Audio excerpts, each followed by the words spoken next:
માનવતા charitable trust તારીખ 26/9/2022 નિરાધાર ફૂટપાથ પર રહેતા લોકોને જમવાના માટે દરરોજ સાંજે આપણે જમાડીએ છીએ અને આપ સૌના સાથ સરકારથી, આપ સૌના આશીર્વાદથી, આપ સૌના પ્રેમ ભાવથી આપ સૌ ફૂલની પાકડી આપો છો, એમાં જ જમવાનું ચાલે છે. આપ સૌ અમને સપોર્ટ કરો છો, એમાં જ જમવાનું ચાલે છે. આજનું જમવાના દાતાની વાત કરવામાં આવે તો આજનું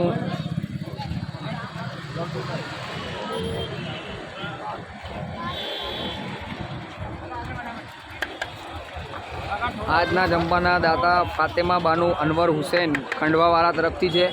આપ સૌ ફૂલની પાકડી આપીને જમવાનું અમને નિરાધાર ફૂટપાથ પર રહેતા લોકો માટેની જમવાની વ્યવસ્થા કરી છે. આજનું જમવાનું ફાતેમા બાનુ અનવર હુસૈન ખંડવાવાળા તરફથી છે. આપ સૌ અમને સપોર્ટ કરો છો, એમાં જ જમવાનું ચાલે છે. આપ સૌ અમને ફૂલની પાકડી આપીને સપોર્ટ કરો. દરરોજ નિરાધાર ફૂટપાથ પર રહેતા લોકો માટેની વ્યવસ્થા કરી છે આપણે.